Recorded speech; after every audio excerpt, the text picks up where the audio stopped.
When I describe Elden Ring Nightreign to friends of mine, the first thing I say is, it's so much more fun than it looks.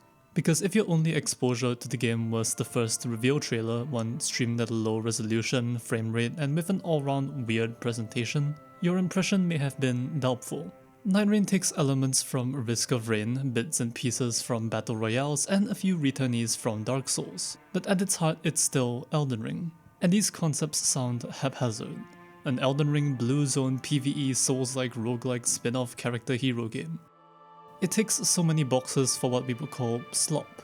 It's so easy to dismiss it as a hacked up mess that doesn't reflect FromSoft's usual quality, but just a few runs proves this isn't entirely the case. Nightreign is a very strange game, one that wouldn't exist without Elden Ring becoming a household name. In a way, it is a quickly put together method of getting more attention to the IP to continue this idea of Elden Ring as a franchise. But it also holds value as its own game, not as an aside to Elden Ring, but something that can be experienced entirely separately from it. In fact, in many ways, Elden Ring Nightreign is one of From Software's best games. I initially viewed it as a testing ground for future games, a way to freely play around with mechanics and push combat to different limits, to make spellcasting more dynamic, to integrate deflection more naturally, and to add new kinds of mobility. Some of this rings true, but not entirely. You can see concepts, changes, and improvements, but how significant are they really, and will they truly have any say over their next Soulsborne game? FromSoft will certainly extract something from this, but what keeps it from being this long-term testing ground I envisioned is its status. I have no idea how long they plan to support this game for. For all I know, it's finished. And that's the curious thing about Nightreign. It plays like a roguelike, but it isn't exactly like one. It shows elements of a live service, but its monetization scheme hasn't reached that point. And while it has so much good to it, and is absolutely brimming with even more potential, neither does it feel complete. So, what makes it such a good game, then? Why the praise? Being incomplete is not a precursor to being bad. Elden Ring is my favorite video game, of all time. Elden Ring is also rushed and unfinished, and has a spectacularly disappointing final half like many other games. Much of Nightreign's lacking luster comes from the same place, except what I want out of it feels more achievable. Among every single FromSoft game, this feels the most open to being improved. I can't see any of Elden Ring's cut content or major planned features ever being restored, not even in the Tarnished Edition. I can't see any improvements ever being made to its DLC, its loot, or its endgame areas. But I can see so much for the continued future of Nightreign. My greatest fear right now is that this is all we're left with. A 2025 game that demands over 40 minutes of your undivided attention without a pause button in single player offline. A game labeled by many as a roguelike with barely any seeds and severely limited variation. A game with almost everything you've already seen before. This game should suck, and sometimes it does. It's so clearly lacking with some of the lowest lows in FromSoft history. So why is it still so much fun? The structure is one of the biggest culprits. Nightreign's most fundamental difference from Elden Ring is how you play it. Not expanding and going through a massive world, but rather revisiting and mastering the same small subsection of it over and over. Nightreign's map is comprised of about 40 possible layouts per Nightlord. This game is not truly random, but instead comprises of several more tailored possibilities with preset locations, invaders, and bosses. And so, even if it takes from roguelikes as a formula, it doesn't fully function like one. Many have spoken on the lacking variety this creates, and for good reason. It seems strange for a game with this repetitive of a loop to not be truly random. The assumption then is so that gameplay scenarios are more tailored, minimizing bullshit and unlucky spawns. But is this really something that couldn't have been done with some sort of restriction? A limitation on a certain number of POIs, a cap on how many of the same element could appear? Perhaps it was also done so lingering player ghosts and corpses with items were more consistent. These were never problems in Elden Ring since every world is the same, and if the possibilities of maps are endless, perhaps it will be harder to implement these long-time traditions. And there is value in these little experiences. Stumbling into someone who died to a boss you're about to face. Maybe they drop something game-changing for your run. Being stuck at the old Sorcerer's Rise only for someone playing in the same seat to unlock it for you. That's really cool. It's like an expansion of the messages of the Bell of Awakening, these fleeting meaningful connections to other worlds. But again, was it really not possible or not realistic to have a workaround? This is a cake I feel you could have had and eaten. Even if not, it would be a small sacrifice compared to what we would have gained, and ultimately a strange choice, something that becomes increasingly obvious the more you play through the game. Now we know that there aren't many seeds, so what does each comprise of? Camps, forts, and ruins will always be in specific points of the map, even if what exactly spawns there isn't fully determined. Bosses will always spawn in the same select areas, even if the boss may be different. The same applies for the locations of Evergaols, which also have semi-random bosses within. Mines in between locations are completely static with the exact same layout and main enemy within to get a smithing stone. So are the spectral hawks and the paths that they fly on. The consistent spawns means that the main challenge comes from the sequence of where to go, instead of needing to deal with completely haphazard encounters. These static locations become notable stopping points, connective tissue, that gives you ideas to chain points of interest together. We'll clear this fort, stop by this Evergaol, and if we have time we'll do the mine. If not, we'll do this camp. We could stop at the boss that spawns here, but let's see what it is first. If it's too hard, we'll note it down for later. It's a genuinely fun and interesting experience to discuss your route, to highlight spots you may want to end up, and it happens incredibly naturally. The specific pieces of consistency amidst the semi-random chance gives you a slight degree of control. This consistency is also reflected within each point of interest. The layout within each one is always exactly the same. Let's start with the early encounters. Most involve fighting a single isolated boss like the Fire Monk or Mausoleum Knight in the church basement. Others have a little more to them, like the 4 Oracle Envoys, a fight technically easy but which can be lethal if you stand still for too long and don't watch them carefully. These are meant to be the smaller places you visit in your run, usually in the early and middle game, with the occasional late game visit if there's nothing else nearby. For the most part this works perfectly well. The fights range from very easy to a mild challenge, and their loot is distributed such that you may prefer one over the other depending on your build. Great churches for seals, forts for staves. The bosses in these locations usually have a starting weapon for everyone, and they'll usually have a stonesword key for an Evergaol, which is the next natural progression in difficulty.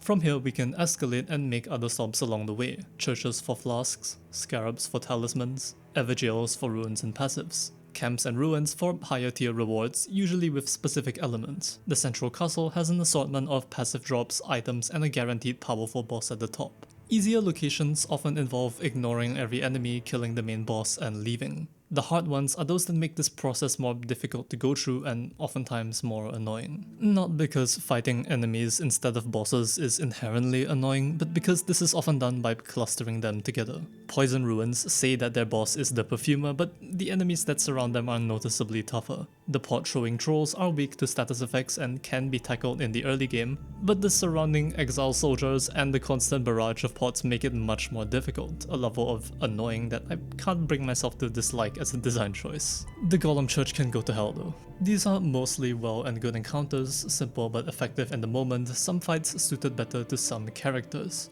But when you're routing, isn't it a little odd that there's so little unpredictability?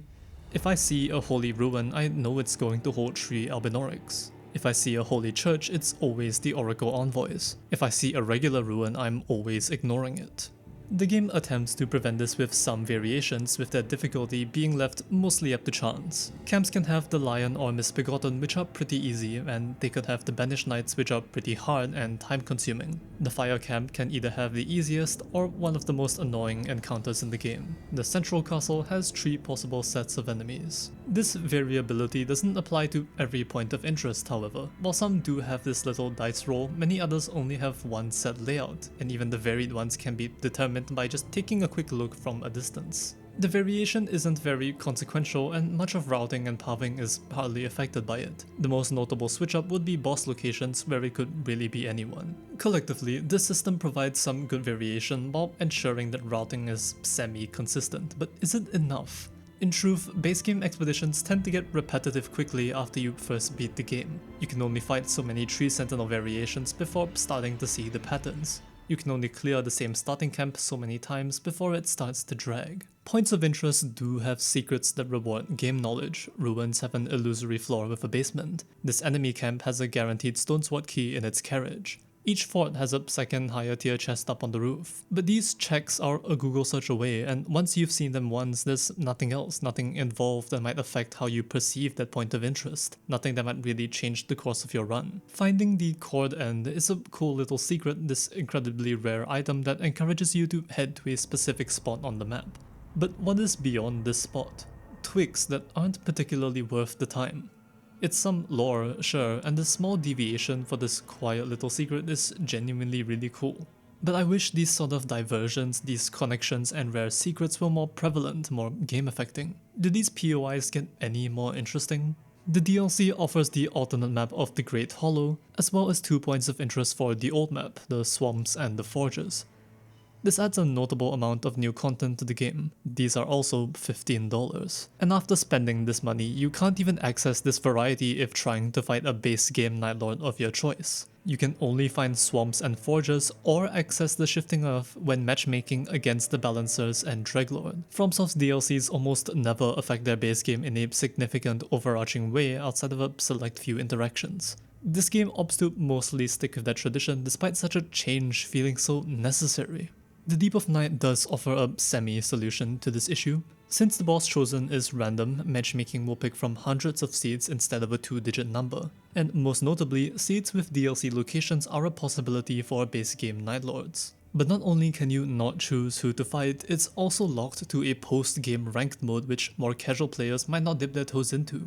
The seeds clearly exist, so why they're not implemented into normal runs is inexplicable other than to encourage players into playing this game mode exclusively. This is something better players already do and something less experienced players might not have much interest in. It's an arbitrary limitation that ends up feeling pointless. That being said, are the locations any good? Yeah, in theory. The DLC locations want you to engage with both enemies and bosses and try to make traversing the location itself into more of a hazard as well. To fight swamp bosses, you have to go past, well, the swamp, followed by the basement which carries on that elemental threat alongside hazards and enemies in this claustrophobic path. Forge towns reflect this too.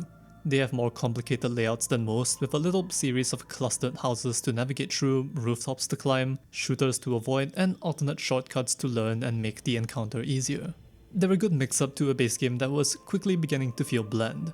You now have noticeably more enemy possibilities in a run, you get different challenges, and you get new bosses. But while the swamps do this pretty well, the forges suffer from a similar situation as camps wherein they don't feel nearly as worth it a lot of the time. Balancing the tiers of rewards in this game with the difficulty of the encounter is a tight balance, one that the often difficult forges don't always manage to nail down. But with how many different elemental swamps and forge town variations there are, Nightreign now feels like it has a very serviceable amount of variety. It's just odd that a notable portion of it is locked behind $15 and an MMR based ranked mode, and that little of it is actually random. An actual random aspect of Nightreign is rewards. Is it really a roguelike if you don't get offered a choice between 3 drops in a pop-up menu? The system is smart and simple. Basic great churches and forts only have weapon drops, Everjails have passives but no weapons, and higher tier locations and bosses have both. There's some inconsistency between reward level and boss difficulty, but it's never significant enough to be egregious. The passives are solid additions, whether they be a boost to spells, guard counters or critical hits, but there is the occasional issue of getting useless effects for Nightfarers you don't play, or getting effects that are just useless full stop. There's an argument to be had about variable balance in a roguelike with the possibility of having weaker or worse options. This is true, and why I don't even mind the Troll Castle that much. Sometimes a more difficult or annoying possibility may present itself, and that's fine so long as it can still be worked around, still overcome. The same philosophy may very well work for passives, weaker but more niche ones still offering something to work with. But many passives don't just feel weak, they feel useless. They've tackled balancing more strongly in this game than most, but the discrepancy can still be felt. The good effects, however, do feel really good. Stacking multiple of them is always fun to inflate your HP bar or enhance a certain kind of move, or give opportunities for teamwork. It's a relief that while there are certain effects that feel redundant, there are at least others that feel genuinely substantial and there are enough to soften the blow. A complaint I sometimes hear is that these passives rarely do anything interesting like a roguelike normally does. Effects like the slow walk procs, Galid blades and guard counters are more of an exception, not a rule. There aren't more quirky supplementary ones for many other actions, like doing damage on a roll or an explosion after spending a certain amount of FP. And while this may be an understandable thing to want, to make your progression be more than just numbers, to be encouraged to build into something niche, the game does a good job most of the time in making these numbers high. Even the more subtle effects can be devastating in the right hands, and it's in that possibility for high damage and strength that the complaints feel less significant. Going for more silly effects like wraiths while walking is a decent idea, but these are already noisy, disruptive, and often slightly weak effects. I can't imagine the visual clarity of this game if passives like that were more frequent. I already struggle to see sometimes as is. Weapons are the most notable loot in the game, each carrying a passive as well. Most work when they're in your inventory, and some only work with that weapon itself. This system sounds odd, but it is shockingly effective, making hoarding weapons actually useful. Keeping in mind that Nightreign's a multiplayer game, the system is especially great in encouraging more team communication. You may want to trade weapons with teammates or sort them out yourself, balancing these effects against the weapons themselves. The limitation of 6 slots forces you into a little mini-game of picking the best ones, weighing out your options, and refining your build as the run progresses. And the Deep of Night improves almost every aspect of the main experience, with the red weapon system being the best example. Random enemies in Deep of Night will be red, made stronger with more health and damage, but drop more runes and a red weapon on death. This is actually random and not pre-decided, which does a lot for varying your approach and whether or not you might choose to fight a boss or enemy. It also encourages engaging with enemies rather than the base game approach of mostly ignoring them as hazards to fight the main boss.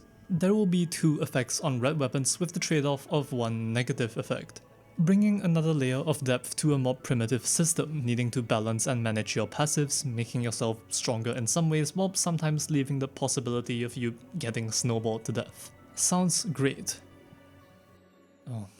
Much like the dormant powers, many of the effects could use rebalancing. Some are a guaranteed no-go, while others hardly affect the game at all. As is, the deep weapons are unbalanced, often unfair, and can end up being useless much more frequently than one might like. And so it speaks volumes that in spite of their imbalance, they still elevate the game mode into something far more enjoyable and expressive. All of these make for a great template for a really fun gameplay loop, but it's still limited by a pretty big thing. The fact that all of this is locked to a singular map with limited seeds. Nightreign makes attempts to vary this, but does it succeed? Theoretically, mixing up your run are random events. Let's start with the Cataclysm. A massive cloud takes over a POI, enemies within are buffed, and NPC invaders appear in the area. They do high damage, are tough to kill, and drop incredibly good rewards. So this event seems great, a high risk, high reward variant encounter that mixes up an existing point of interest into something new. So what's wrong? For one, they're NPCs. This means input reading dodges. It means long recovery iframes after being stunned. It means absurdly high damage that comes out very quickly. It also creates the first of many discrepancies between this game's single player and multiplayer experiences. In multiplayer, with a competent enough group, the fight is very doable even at very low levels. In solo, it can sometimes feel like you're fighting Imogen the Assassin when he goes down the cursed stairway in the Iron Keep. They also overlap the location they invade rather than replacing them. Despite the health and damage buff given to enemies, killing the invaders doesn't dissipate it and no extra runes are given. The bosses have better drops, sure, but the surrounding enemies, higher health pools and low rune rewards make them unappealing. It leads to an often annoying process of killing the NPCs and then running from the buffed enemies while trying to nab the rewards. They're not worth it to fight or kill, and so it just becomes an unnecessary hazard. Luring an NPC outside to quickly kill them without engaging with anything else doesn't seem fully intended, but neither does fighting them in the midst of already buffed enemies, a challenge that can get really brutal. The event works as a high-risk, high-reward option and is almost always worth it to do, but its design feels lackluster and a little messy. Remember this because it's going to be a pattern. Aside from invader NPCs, we also have boss invasions. Thankfully, these events are good. Is what I wish I could say. There are quite a few types of events which I've grouped into 2 categories. The first are those that force you to abandon everything you are doing and engage with something else. Morgoth's invasion has him instantly appear to chase you down, forcing you to focus on him. No escape for thee, little pillager. Bent on stacking the lands of gold. Maris Invasion creates giant bubbles that are effectively unavoidable, teleporting you somewhere else on the map to fight her in an enclosed bubble. The Balancer's Invasion splits your team up, takes away your flasks, and adds balancers to the locations you've been sent to. Killing one will grant some of them back. All three of these force you into new situations regardless of what you were doing, with little to no time to re-coordinate. And some of these aren't too bad in theory, but they can all happen at low levels and can often end up crippling, especially in solo, in which many feel virtually impossible. I've no-hit Morgott countless times and still die to this event on occasion because the moveset can show up at level 3, one-shotting you with most attacks. The consequence for dying once is no other chances to fight him and a permanent increase in damage taken.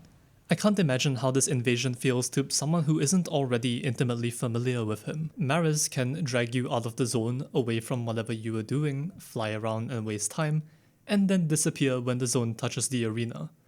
It's inexplicable that this can even happen. Even if engaged with properly, it's not a particularly engaging fight or dynamic event. You just dodge a sequence of predictable, boring moves, constantly chasing after it. Or maybe it'll spawn AFK and you just kill it immediately, that works too.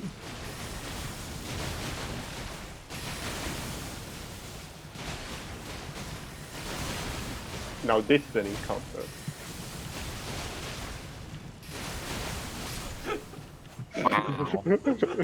The balancers are better in that they're a little more interesting, especially with making enemies within the point of interest turn on each other.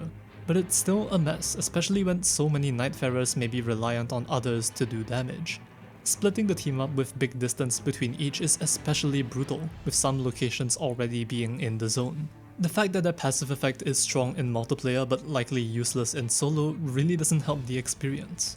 The other kind of invasion are those that create some kind of ongoing hazard but aren't as instantaneous in demanding your attention. Noster may create locust explosions that steal your levels. Follow the locusts, kill the static moth, and get your runes back, plus one of the most powerful passives in the game. This event has a cool idea. The locusts are notable hazards but aren't too hard to avoid, and forcing map traversal by following the bugs is interesting. But the event is also very easy and poses little to no challenge whatsoever, granting an incredibly powerful effect that trivializes a lot of your run. It's something not really well designed, but such a net positive for your run that it's hard to say anything much else about it.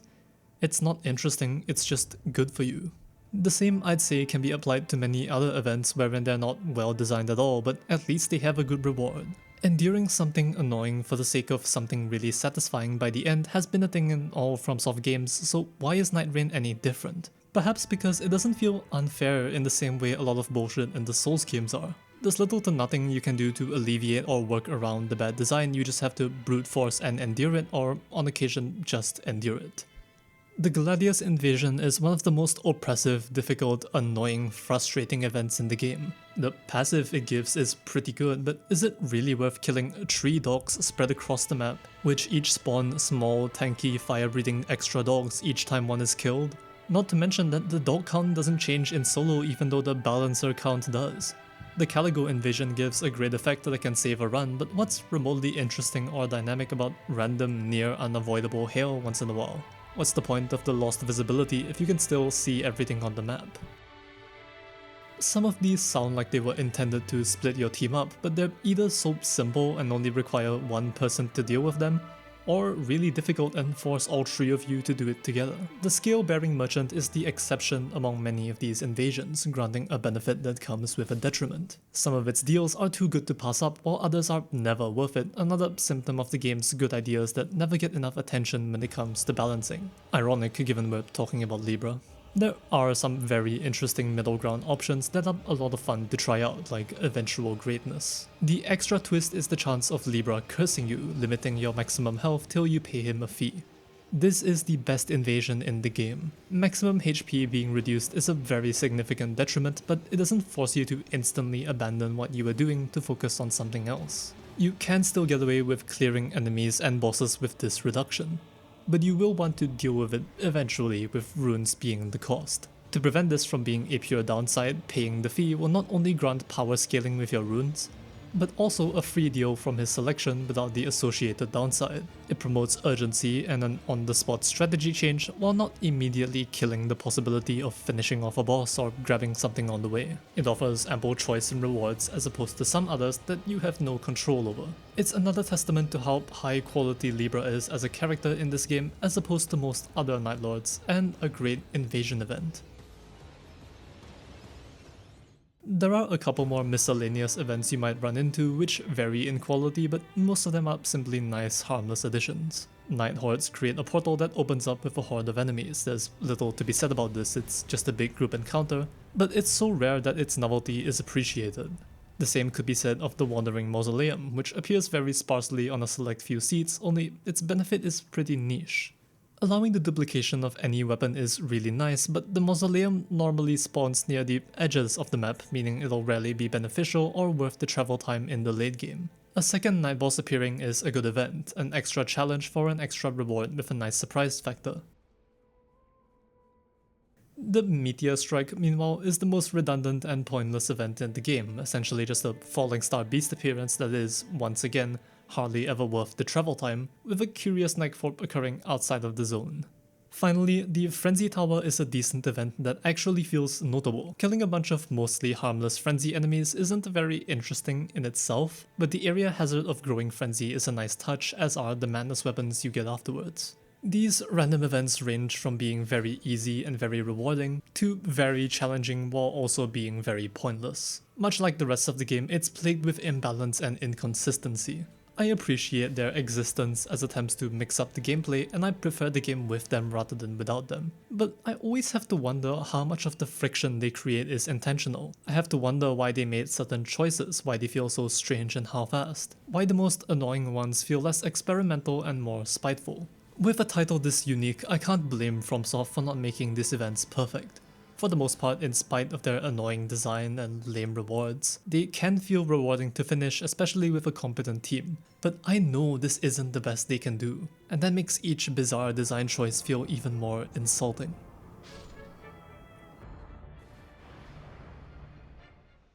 There is one more quote-unquote event that might occur. Well, more like 5. The new question is if these can make up for the lacking invasions and variety. Let's look at Shifting Earths. At times, Limveld's map will undergo a massive radical shift. The Crater, a straightforward path of bosses traversing downward, which offers a legendary weapon upgrade at the bottom. The Rotted Woods, a rot aura forest full of scattered hard bosses, inside of which you can find a flower that gives rot immunity and Bloodborne's rally effect. Noclateo, the Shrouded City, a complex and sprawling layout that offers weapon duplication and an extra life at its grand cathedral.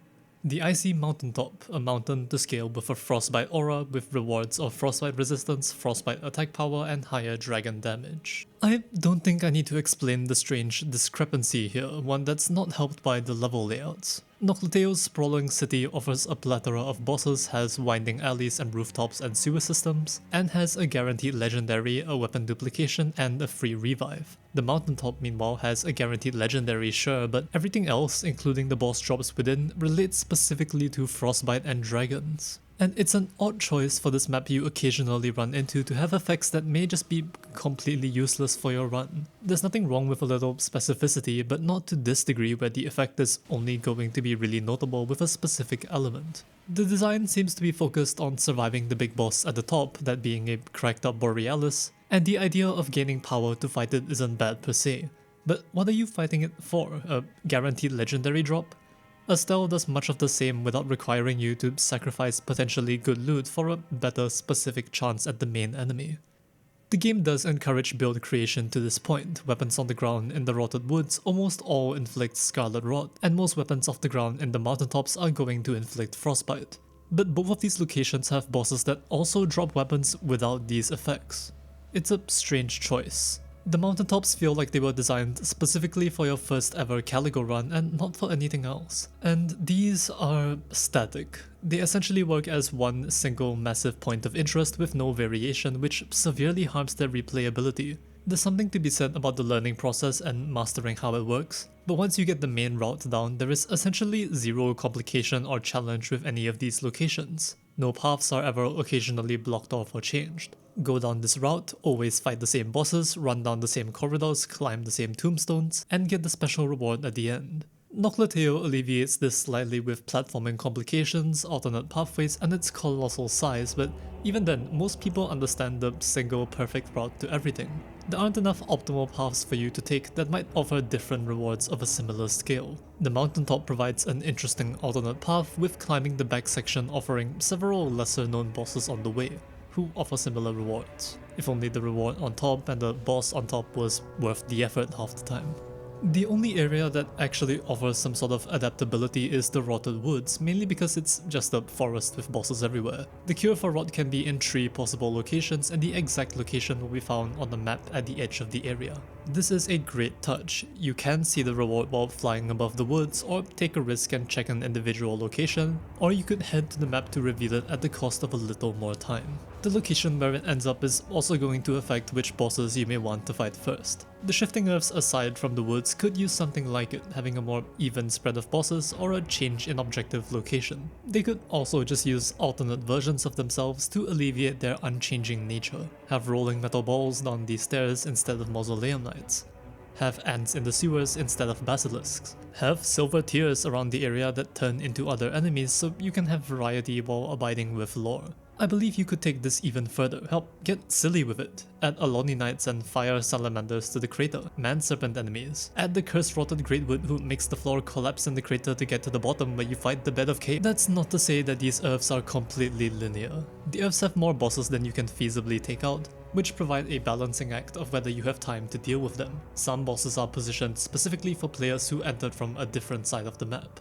Most also demand that you finish their main objective as soon as possible, their rewards often being at the edges of the map, forcing you to make a quick escape when their zone begins closing in. Nocleteo has one of the most interesting layouts to navigate and learn in a FromSoft game, with plenty of little Easter eggs and untold features that you might not know about that reward exploring.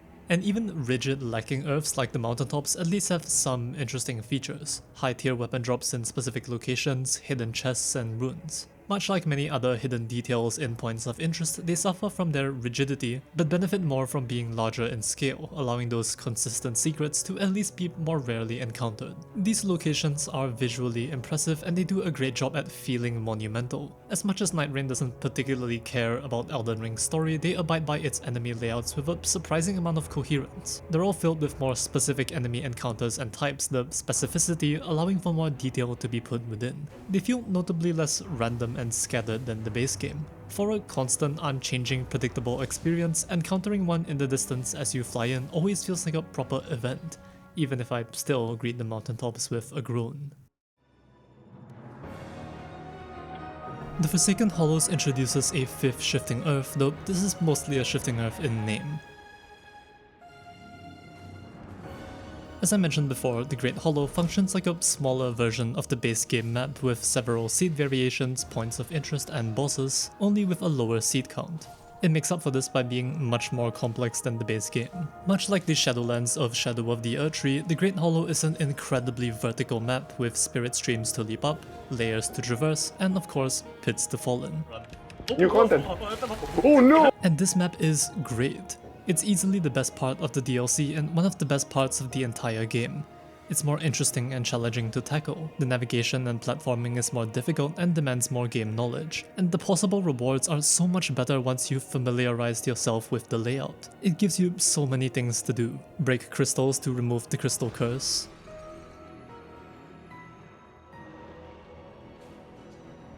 Tackle the Divine Tower of bosses for the extra rewards. Navigate the many vertical layers to get to the camps you want, find the secret golden merchant for legendary weapons, duplicate weapons in the church basement, fight countless mini-bosses in the keeps, find the boss sealed under the keep basement, use the central spirit spring to get to places quicker.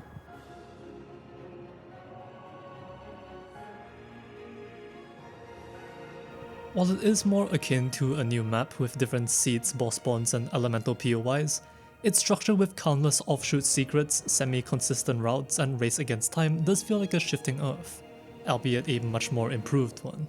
It alleviates the potential repetitiveness of that gimmick by being really complicated, even more so than Nocleteo, taking up the entire map instead of just a quadrant. Platforming here is hard, with limited ways to get back up after falling down.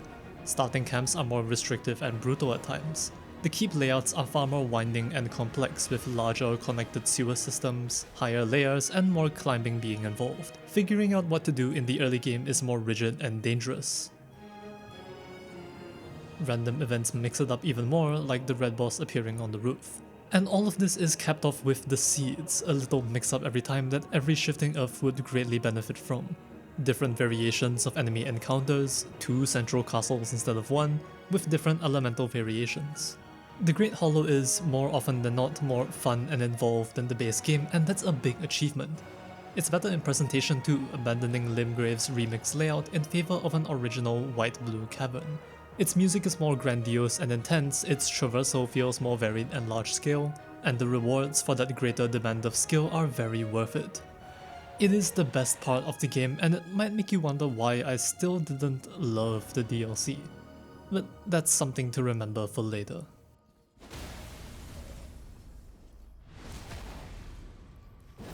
The gameplay loop of navigating Limveld, its variations, and the Hollow, clearing points of interest, growing in power, and fighting bosses, is an incredibly new format for FromSoft to tackle, something akin to Risk of Rain 2, only locked to a single map, needing time management and navigation planning akin to a battle royale. This hybrid of systems is novel, and as silly as it sounds, you see now why the comparisons aren't insulting, aren't just slop. It plays incredibly well. For all of its flaws, Nightreign achieves exactly the experience it intends. It's carried furthest most clearly by its combat system, because while the formula may be new, the moment-to-moment gameplay, that being the combat, is certainly not. It's something that's been heavily refined over the course of countless games. The playable Nightfarers are not made with a character creator. These are more akin to heroes, agents, operators, champions, whatever you want to call them. And while they all have the same basis of Elden Ring movement and animation, it's shocking just how a couple of changes make them so much more powerful. Outside of individual abilities, many base aspects of combat are tightly refined. Weapon management is much easier, and consumables feel more powerful and consequential, easy to access and no longer requiring the crafting system. Pick one up and just use it. Spells are mainly tied to the seals and staves you find, making them more consistent and akin to weapons. Almost like a Mikiri counter from Sekiro, dodging into grab attacks now grants a special interaction which charges up your ultimate with a very satisfying sound and this lovely teleport animation. It feels great to do and makes grab attacks from something mildly annoying to something to almost look forward to. It's a small change that makes the combat flow so much more smoothly and efficiently. One of the most annoying aspects of a Souls game is that moment where you get a riposte and charge up your next attack, only for it to phase through their recovery iframes. Nightreign makes the bold workaround of removing these altogether, allowing you to attack enemies while others lock them into animations, removing almost all of their recovery time, giving more value to ripostes and preventing you from being denied your attack. These changes aren't just about how you hit things of course, but also how you reach those things to hit in the first place. The Surge Sprint is a simple effect, but one that changes the way you play and fight radically, giving you more freedom to dip in and out of combat. The climbing system, meanwhile, is simple but functional. You jump near a ledge to grab onto it. It's more forgiving than Sekiro's climbing and removes the friction of barely climbable surfaces in Elden Ring. To account for this, tombstones are scattered near hills to make climbing much easier. This gives you the opportunity for little moments of platforming, especially if your abilities give you some extra movement. With verticality still in mind, Elden Ring's Spirit Springs are now Spirit Streams, which are faster, more powerful, and lacking a horse. This, combined with the lack of fall damage and the consistent map, means that there's a lot of fun to be had in optimizing movement, remembering the best possible paths and orienting yourself within the world. These are each and all technically small changes, but they slot in so naturally with the rest of the game that I find myself missing them dearly when going back to Elden Ring. It's a level of character strength and freedom that FromSoft has rarely given out, and something I'd love to see if Elden Ring ever gets a sequel, allowing for more vertical design and large-scale worlds. Death in solo is very consequential, and the long black screen before you head back into the world is an obnoxious bug that desperately needs fixing.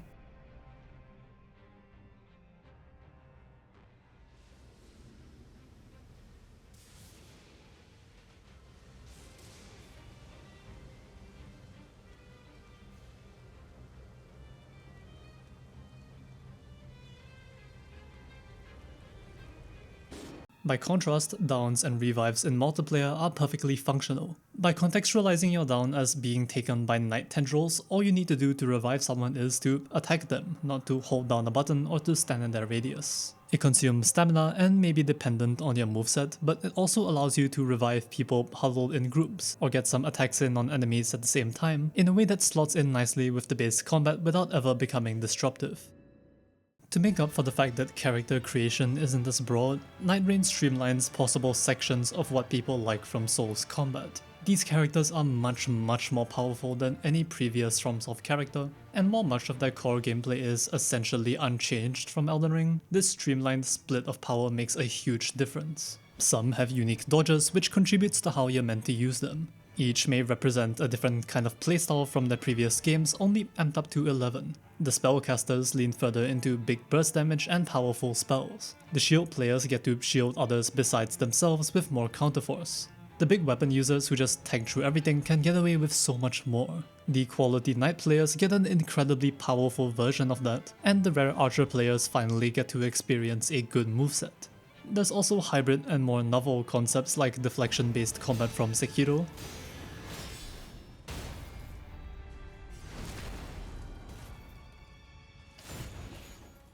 pot throwing users with a focus on team support, and summoning spirits from Elden Ring, refined to tighter, enhanced versions of their predecessors. And these are, to me, the best part of Nightreign. Not its bosses or its lore, but these characters. Not as written characters, of course, but as gameplay characters. Their abilities are beautifully animated, have excellent sound design, and are destructive. Each even has a unique stance that they stand in different ways which they hold their weapons. Their presentation is unmatched, the only real competitor among FromSoft's protagonists being Wolf from Sekiro, and even he doesn't feel nearly as smooth as some of them, often missing that sense of weight. There are times where Wolf feels too fast, where his attacks feel too light, which makes sense with Sekiro's pace, but also makes everything he does feel a little physically weaker. Wilder, with his high mobility, his heavy but fast greatsword swings, and his onslaught stake, may be the single most satisfying FromSoft protagonist to play ever, and that's really cool.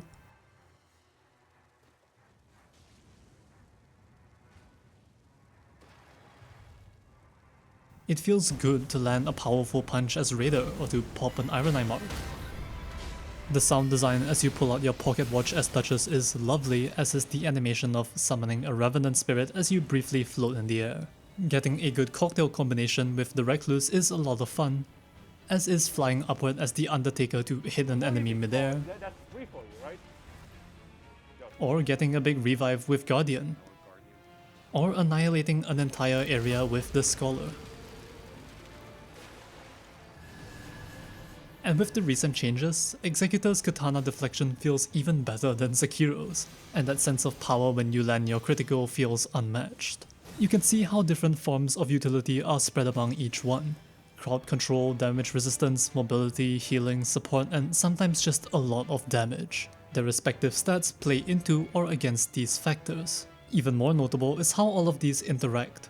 While most characters work pretty well in solo, with some being even better, all of the depth and interaction and variation between their ultimates makes the multiplayer experience feel really special. To time ultimates, combine damage types, buff teammates, and draw aggression is incredibly fun, and it's genuinely quite impressive that everyone is fun to play, that everyone appeals to someone, with even the weakest characters capable of feeling pretty enjoyable if you can work past their friction.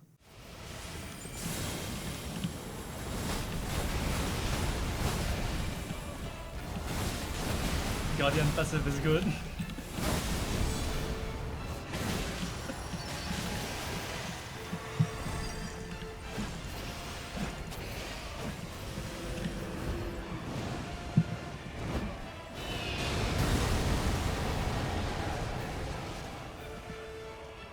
Guardian may be a weaker character, but most Guardians I've run into have been fantastic at the game. That, I believe, is a good indicator that you're doing something right.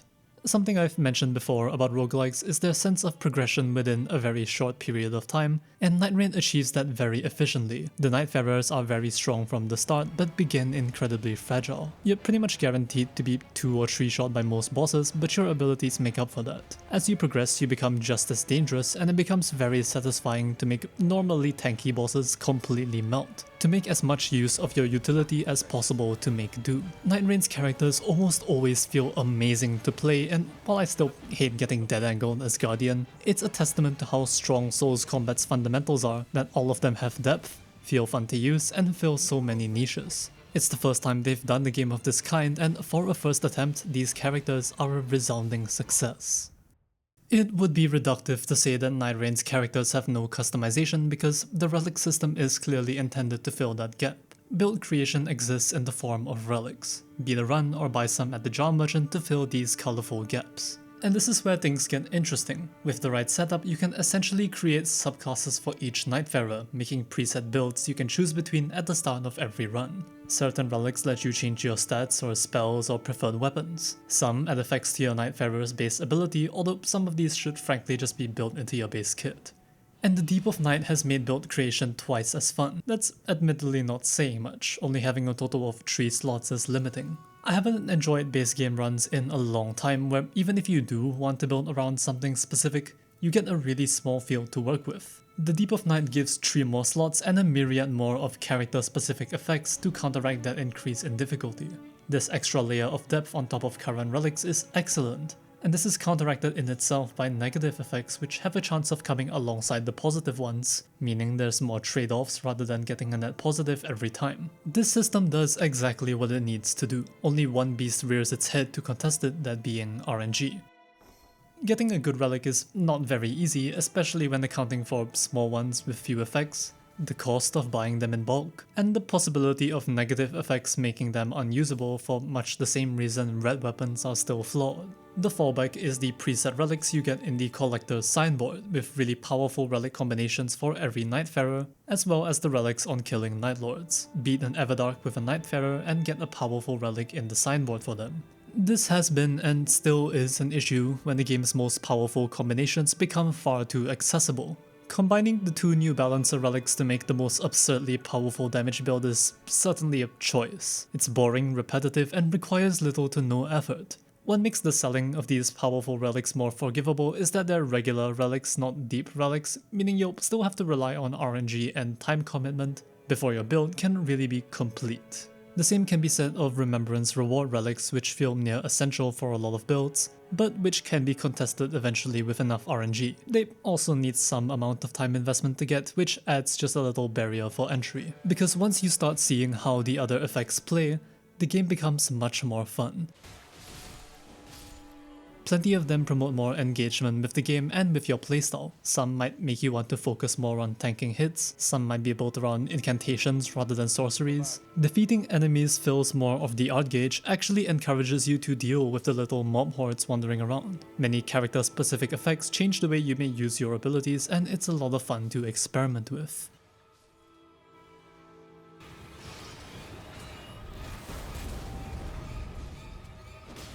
I've spoken plenty about the mechanics Nightreign has made anew, a semi-roguelike from scratch, but we've had an elephant in the room this whole time.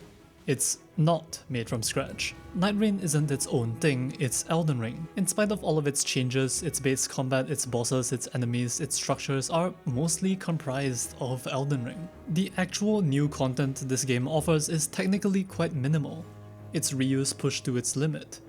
You're pretty much fighting the exact same enemies as you were before, only in a different context. And yet this mostly works. Much of what this game takes works very well. The skill ceiling and complex learning curve of every boss translates into this game, and so to less experienced players, Nightreign is immediately full of so much depth. All the strafes, openings, jumps, and little pieces of complexity from Elden Ring are still here, sometimes even enhanced. Weapons, ashes, and spells are all here too, with some even being enhanced to feel even more powerful.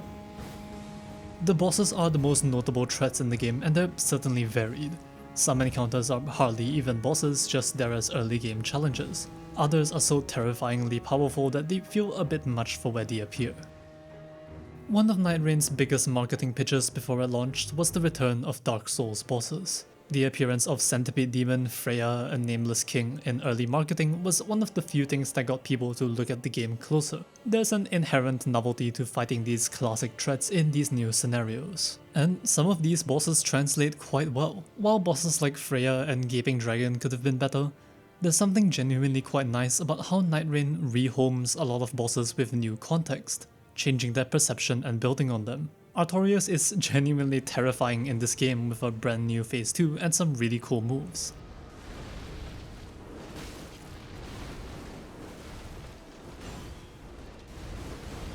The Smelter Demon combines both its initial and its blue versions by growing stronger as the fight progresses. The Dancer's aggression is turned up to the max, making her one of the game's scariest glass cannons. This recontextualization doesn't just apply to the Dark Souls returnees either, but to many Elden Ring ones. What the hell? Alimar was a fun but mostly unremarkable boss in Elden Ring, never gaining much discussion or reputation outside of his Dragon Barrel appearance. In Nightreign, he's gained a reputation as an infamous run killer. Morgoth gets to be very threatening in this game in a way that his base game fight never could. In forcing me to engage with a lot of content, I feel like I've gained a newfound appreciation for many bosses I otherwise dismissed. I genuinely enjoy fighting these sword halberd gargoyles now, and while the revenants are still incredibly annoying, it's kinda cool to mostly understand how they work to see this threat I always ignored finally being confronted. But with the Royal Revenant in mind, I can't help but feel like there could be more, that there could be better. I've never once enjoyed fighting a Revenant even if I have an easier time with it. The most I feel when running into a lot of bosses is apathy. Plenty are competent, consistent and solid movesets like the Erdtree Avatar, the Tree Sentinels and the Ulcerated Tree Spirit. But then we have the Red Wolf of Radagon with its constant jumping and jank. We have the Wyvern, a boss you can fully understand and still lose a run to because its entire moveset stalls for time.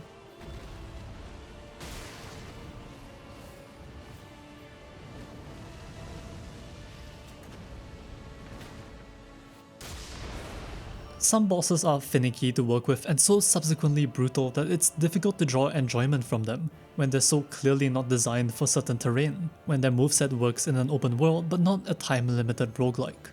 On rare occasions, the unexpected terrain can make for some interesting gameplay decisions, but more often than not it leads to jank. Some bosses try to freshen things up by getting little tweaks, not just the Dark Souls bosses. Godric has a completely different Crucible Magic Phase 2, which makes me think that this might actually be Godfroy, but that's something to talk about another time. The Tree Sentinels get moves that are either cut content or completely new. Some are made more gimmicky, with Wormface and the Tibia Mariner encouraging some unique interactions with their adds. But the presence of a few Dark Souls bosses does make me ask the question, is it enough? When my first runs began, I enjoyed the novelty whenever a Souls boss appeared and was disappointed when it was an Elden Ring boss. From Software is no stranger to reuse. Hell, a significant portion of Elden Ring's enemies are from Dark Souls.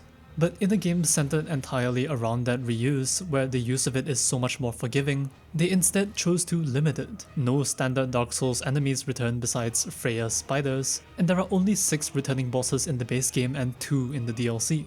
I understand why they were picked, but why not more? This game is severely lacking in variety and it feels so easy to fix. I would rather fight Lothric Knights than Banished Knights despite their similar movesets because at least there's some novelty there, and a little bit of variation with their spells and shields. At least it's something different. Mechanically, Crucible Knights are way more complex and difficult than Black Knights, but Black Knights are cool, let me see them. My biggest fear with the Dark Souls content was that it was rushed and added in later in development to quickly fill in some blanks to expand the small and weak roster. With how few there are, this seems to ring true, their existence serving more as marketing. Which is a shame. There weren't many returnees that really impressed me. And so, if there's one thing I want from any future content update, it's way more Dark Souls. More regular enemies filling camps and ruins, more unique boss encounters like Ruin Sentinels or Fume Knight. Also, as an aside, change the arena color to reflect the Night Boss. All the Dark Souls returnees looked like someone turned their saturation filter down from 100% to Dark Souls 3%.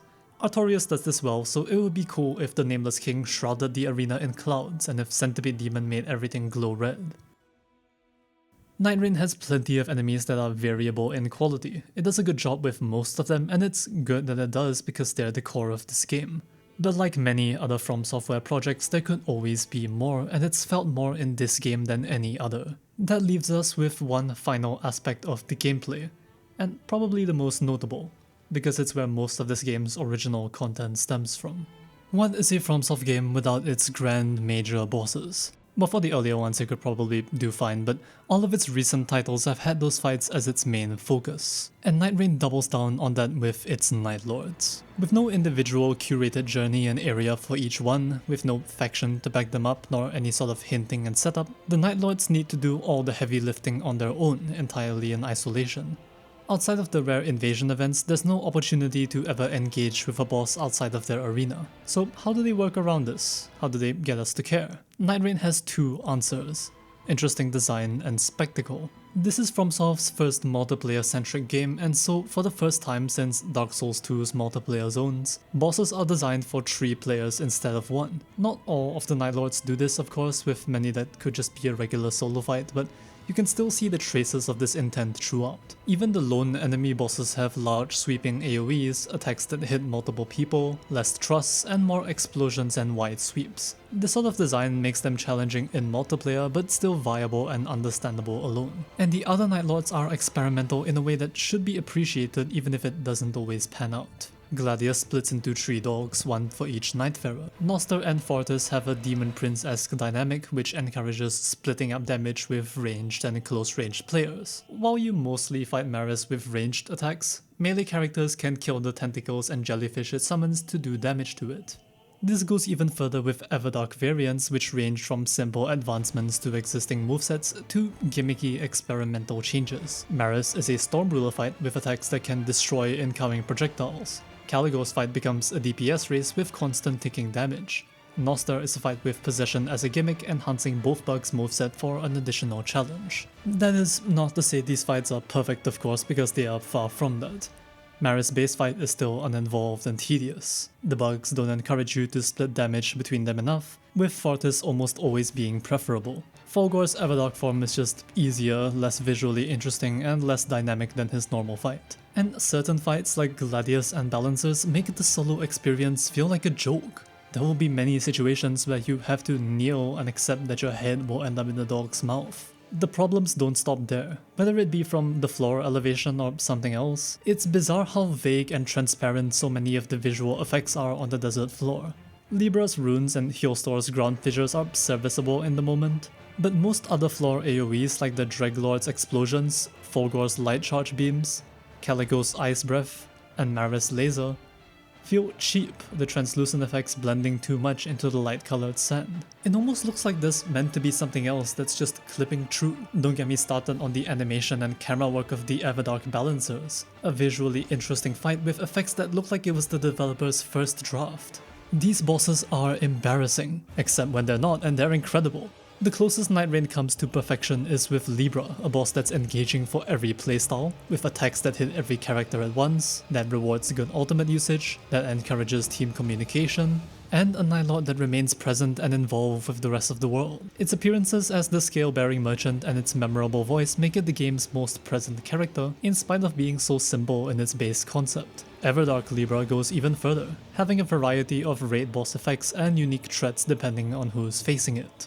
It feels like the biggest commitment to the game's concept, and for that, it's one of my favorite From Software bosses. And all of these Night Lords go very hard on spectacle. Despite every boss starting with the exact same desert arena, the appearance of their skyboxes is always an impressive sight. While I may not be huge on all of their soundtracks, it's undeniable that this game has some of the most varied, all still orchestral to an extent while sounding more distinct, and these go very well with the visuals of their corresponding fights. Adele's music becoming electronically distorted as you leap over his tornado.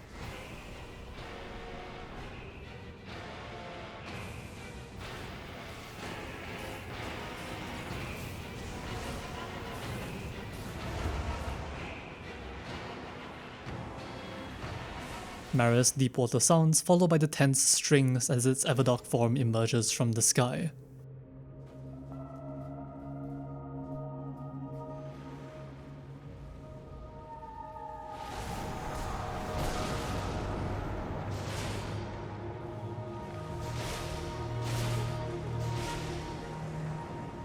The Dreglord's theme suddenly morphing into piano as pillars rise from the ground.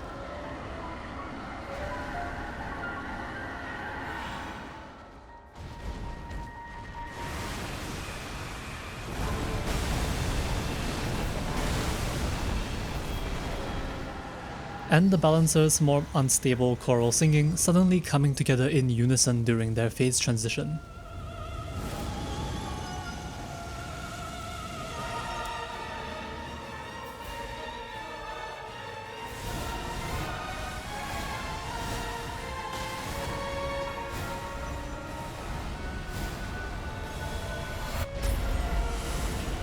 And of course, who could forget this?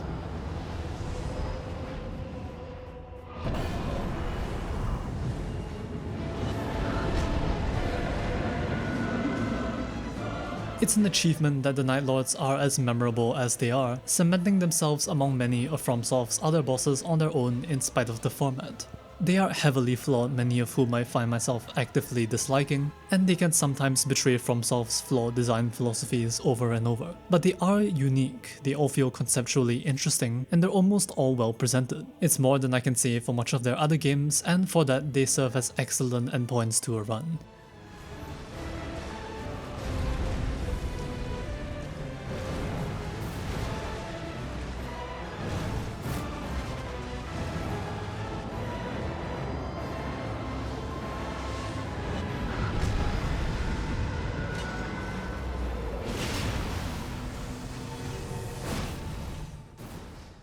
So, we've talked about the gameplay loop, the characters, the bosses, the build creation, just about everything. So what's left? Flaws. Lots of flaws. And many that I outlined are simply signs of FromSoft still using the same formulas over and over as they've always done. The same engine, the same effects, animations, techniques, sometimes struggling to catch up to the higher tier standards they want to hit. You can see that all over this game, the way some enemies have virtually no leash distance teleporting back to their appropriate spot whenever they feel like it, how it uses the same system of aggro swapping as all of their other games, leading to many moments that feel utterly comical, the way Executor holds his swords with a proper DS2-esque stance, only to very awkwardly transition into the old holding animation every time he moves. I think it is notable that all the Souls games and Elden Ring have used the same basic sets of animations except for Dark Souls 2, that every animation set in Nightreign is added on top of that base even when it looks so strange. And while they may usually get away with this adherence to tradition, I don't think they can go much further without making fundamental changes. Without changing the way boss AI works, changing animation sets, adding a pause button. Don't get me started on how you can't parry at all in multiplayer. I had hoped Nightreign would be the testing ground for these kind of features, a low-stakes environment for more accessibility and expansion, but information is still vaguely poorly communicated. Some stats are shown with explicit percentages while others simply say attack up. Some effects stack with themselves and some don't. Having multiple effects that proc on successive attacks means more successive attacks are required to trigger them. Why? And why can't the game pause in single player offline? It's easier to make the argument for one of their other games where it's easy to find a safe spot and leave your character there, or to just do a boss run back again. But Nightreign is a full roguelike on a timer, and preventing a pause of any kind is primitive and insulting. Nightraign's DLC launch was disappointing, which may be strange given how I spent quite a while talking about how the Great Hollow's name is perfectly fitting. And it is. It's a fantastic map and a mechanical accomplishment, but at the very least, the bare minimum I expected was to include weapons from Shadow of the Erdtree. And as the days went by and more gameplay footage got revealed, it became increasingly evident that they wouldn't be there. To not carry over so many existing models and animations for the DLC after so long feels wrong. One of my hopes before the game launched was the inclusion of Dark Souls weapons, adding so much more to a limited pool. The fact that we don't even have all the Elden Ring weapons yet is hard to believe, as is the fact that the base map is simply just Limgrave with some tweaks. Sure, changes have been made, but it's still odd to limit it to the very first starting area. Why not tackle sections of Liurnia, or the central dip of the Altus Plateau? Why not recontextualize Leyndell and the capital outskirts to be explorable? Why not use spirit streams in the massively vertical DLC regions, all of which seem like such compelling locations to have as maps? Perhaps it's a time limitation, a lacking ability to fulfill greater ambitions. It is at its core a small-scale spin-off, but does it really have to be that forever? Nightreign is not a live service game, and for that I am glad. There is no Dark Souls Battle Pass, no Merc Pack microtransactions, no paid skin bundles. Nightreign as a product is offered in a near identical format to Elden Ring and to Dark Souls, a single purchase and DLC. But unlike many other games where the DLC offered is an addition on top of a mostly complete feeling product, Nightreign feels half-baked without the Forsaken Hollows, which in itself is half-baked. It is a band-aid on a wound it cannot fit. In any other game, at least some parts of the DLC would simply be updates to the base game. It's the least they could do for a repeating multiplayer-centric experience. But that just isn't how they roll. No swamps and forges until you pay. Nightreign is not devoid of experimentation or good ideas or interesting features. One of the game's strongest elements is in its lack of monetization outside of content within runs themselves. The collector signboard, small jar merchant, and the skin shop would rely on microtransactions in most other games. Nightreign takes these systems of character unlocks, gambling, and skins and limits them entirely to an in-game currency you can only get by playing. A lack of blatant exploitation feels like it should be the bare minimum, but it's refreshing to see in a 2025 game. It has also seen quite a few balance changes, more so than most FromSoft games. Character buffs, nerfs, and changes may be questionable at times, but there's an active effort that's present and that gives me hope on occasion that this sort of support will continue. But it's in that ambiguity, that lack of communication, that also frightens me. Nightreign excels in its format and its best features are those that have been made post-game. I don't want Nightreign to be a live service, but all I really know is that it needs more. And unlike the single player experiences this studio has made, that more is more than just a pipe dream. We've seen it already. The Deep of Night didn't exist when this game came out and it's almost unplayable for me now without it. It's a completely free addition. Why is it so good? How does Nightreign handle a hard mode? The higher scaling is purely a stat boost and enemies are mostly unchanged. It uses an MMR ranking system like a multiplayer PvP game. It forces you to fight random Night Lords instead of choosing the ones you want. When I think of a harder game mode, I think of more moves, new enemies, new events, but instead we have playable New Game Plus, which at later depth levels almost becomes hitless run territory. This is cool on its own, but I don't find higher depths implementation into this roguelike format as compelling as it could be. I wish the difficulty within runs was a little more than just stat increases. Having more events, variations, and unique bosses would be fantastic beyond making an enemy absurdly tanky. But with how far we are into this game's development cycle, I struggle to see that ever happening. Furthermore, it doesn't feel like there's much of an in-between state with the game's ranking system. Win and increase your ranking ascending in difficulty from depth 1 to 5. Lose a game and you lose some rating, possibly sending you further down. The better you are, the harder it gets. Depth 1 to 2 are perfectly manageable and fun, and Depth 3 is a middle ground of challenge while still being more doable. The moment you hit Depth 4, it's like climbing a mountain with a toothpick. The game jumps from a more notable challenge to something extremely punishing, everything 1 or 2 shotting you and noticeably more tanky.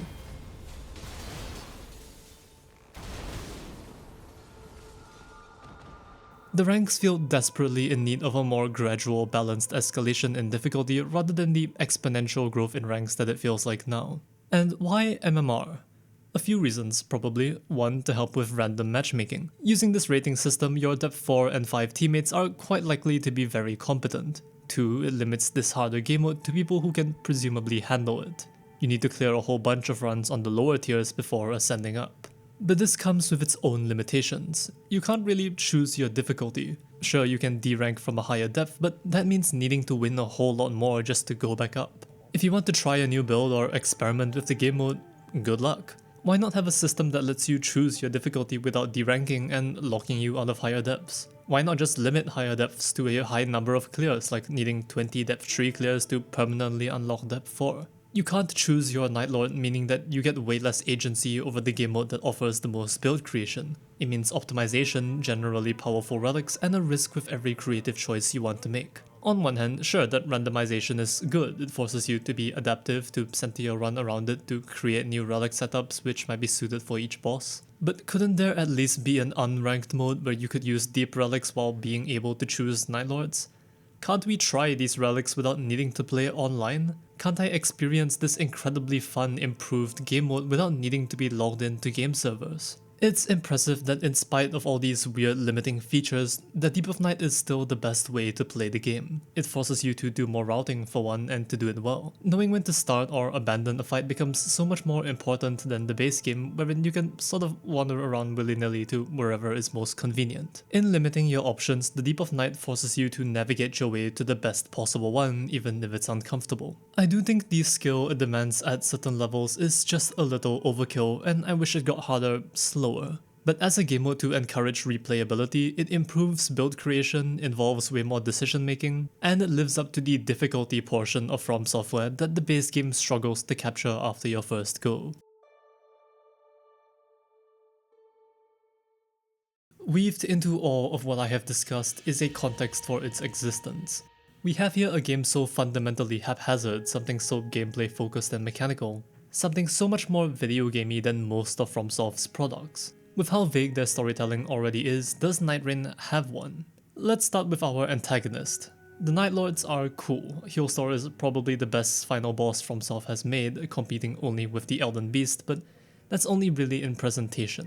While all these bosses have good visuals and vibes, what else is there? They have nothing to complement their existence. Their visuals and designs are much more generic, fantastical ones, as opposed to Elden Ring's more connected and thematically rich demigods. Adele's lore is that he's a dragon that eats things, and he ate so much that he evolved into a big mouth. Sounds familiar. Libra is a character with very little story other than a demon who loves balance. It's a clear Baphomet-inspired design with a hint of Faustian devil literally called Libra and holding up scales. And yet it's quickly become one of my favorite bosses ever because its presence is so charismatic, its design so compelling, its fights so fun. Because the Night Lords don't really need to be anything more. They are not a strong story element. They hardly reflect the night itself except in capturing how it has a wide diet. The Night Lords are there to be bosses and to be good bosses. Some succeed and some fail, but it is rarely determined by their writing. The Night Lords are antagonists, but so is the night itself. And in spite of the very premise of the game, of the blue battle royale circle that closes in every night, and in spite of every Night Lord having night in its title, the night itself doesn't feel particularly threatening. It's the classic void in fiction. And while that trope is slightly different here, it can't escape the fact that it is, at its core, dark void blue tendril energy. So how does the game have any stakes? The heart of its story moves to its individual characters. It functions more akin to an anthology rather than having any real wide arc. The night is a background element that allows each character to have their own entirely separate progression, and those little stories matter infinitely more than a central theme. To this end, the Nightfarers have remembrances, playable stories for each character. That's a level of commitment you wouldn't necessarily expect from a game like this, so are they any good? To start with, it's an embarrassment that Nightfarers don't speak in their own remembrances. Having actual conversations and exchanges between characters is so much more affecting than silently listening to people respond to your presence, and this was a perfect opportunity to do so. Instead, the game saves it for one specific moment in one specific remembrance, which isn't even that emotionally impactful. Instead, we get text pop-ups of your thoughts and words, which are such primitive substitutes that they, to put it very rudely, make you feel lobotomized. It was something understandable for Elden Ring's custom character creation, but doing this with established characters is just strange. One thing it did do, however, was have a little more physicality involved. Speaking to characters isn't new, but the new Nightfarers' idle animations around the roundtable have far more personality in them than most Souls NPCs. There are also a select few moments in Remembrances where animations are done not for the sake of some obscure ritual, but for very brief moments of connection. But these still suffer from FromSoft's technical limitations. There are still countless fades to black because they couldn't be bothered to animate transitions or cutscenes. There are moments where choice seems to be offered only for it to mean nothing. I can't say I care much for the Duchess Remembrance, nor the Ironized, nor the Recluses. They all serve their purpose and they do give an arc, but they also have such meandering writing, such a focus on doing some sort of fetch quest in the world for a vague esoteric purpose, that it's difficult to find any form of emotional connection. Quests like the Wilders and Guardians are on the better end of things, powerful and emotional moments that are only somewhat lacking in presentation and not in writing. They unveil history but are once again so affected by the lack of character dialogue that they can make emotional moments feel hollow.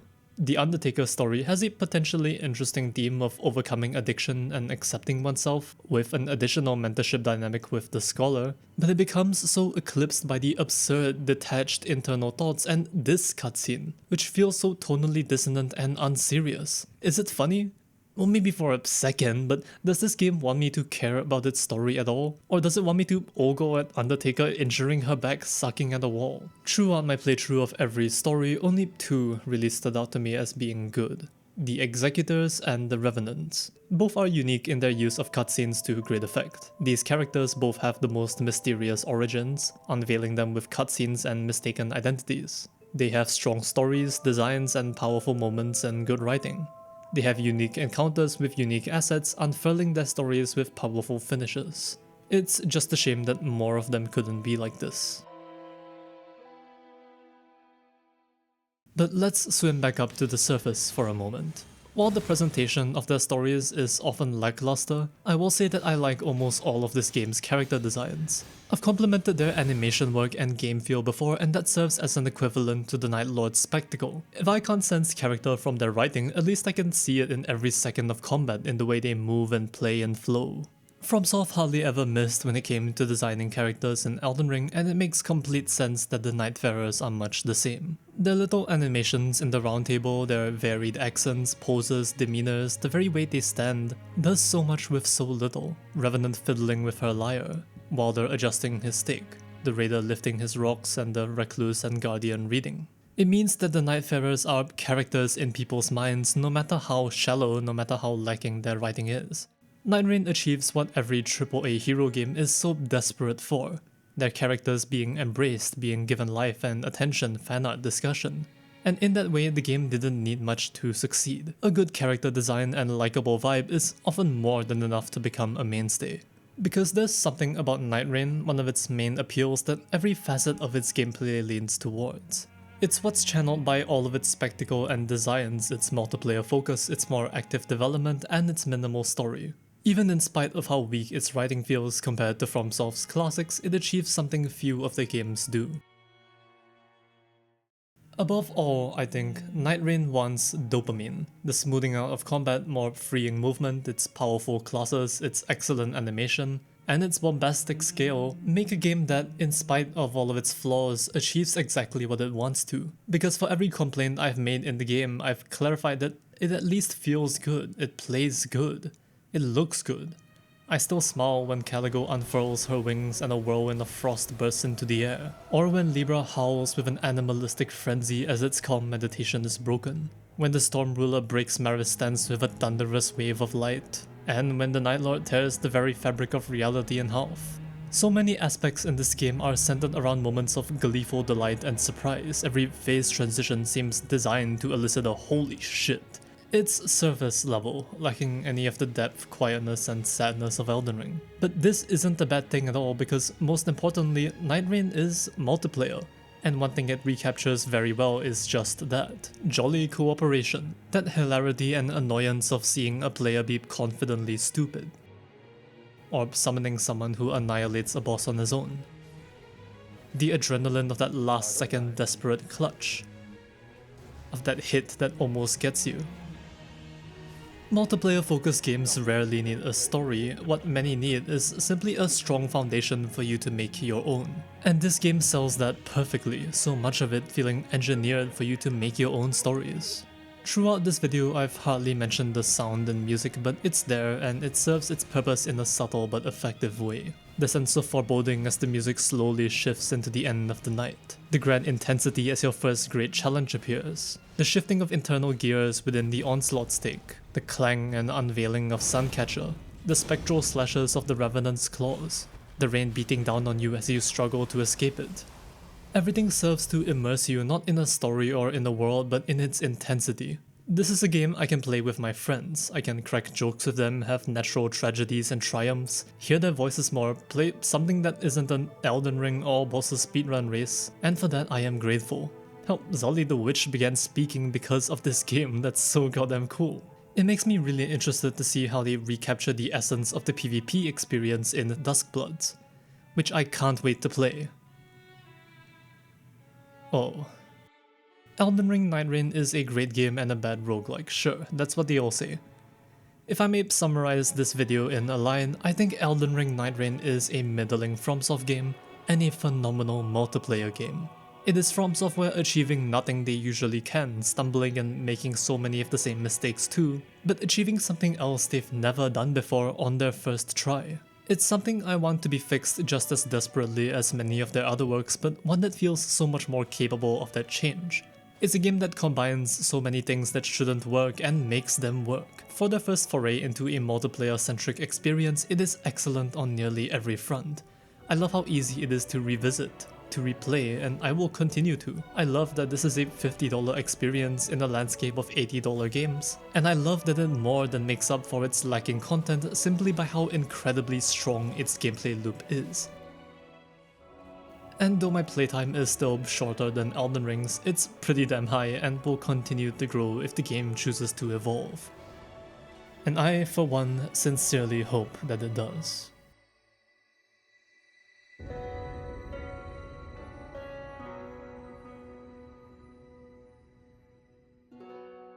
Thank you all for watching, as always. This is an oddly structured video that I'm still not sure if I'm certain on, but it's done and I'm exhausted.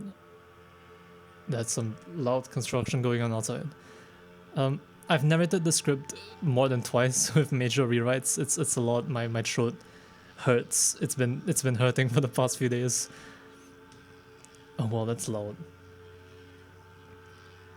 This video is far more critical than the Elden Ring one because, I mean, it's Nightreign. You know, something so inherently low stakes is going to have more glaring flaws, especially if it's something this experimental. That doesn't change the fact that it's, you know, a whole lot of fun, but it's a game critique. I gotta say something. I really hope this video gets some attention, though with how badly my Elden Ring video did, I wouldn't be surprised if this one also kind of fell by the wayside. Not really a point of speculating right now. I would really like to get more into critique of specific games, but balancing that with my more like thematic essays probably creates this big divide in what audience I'm reaching to. YouTube sucks, what can I say? If you're still here, somehow, thank you for sticking around. I don't have much else to say this time except that the next video will be about aliens and why I miss them and why I don't like AI. We'll see how it goes. Have a wonderful day, and thank you again for watching. So, Kjolster is weak to holy damage, Yes. and I got a Discus of Light on a Golden Order seal, and I rejected using it because Discus of Light is such a bad spell. So the reason why Discus of Light is bad is because you stay still while casting it, and the cast animation is long. So you're basically casting a spell that takes as long to cast as Night Comet. It does like half the damage of Night Comet, and you stand static so that the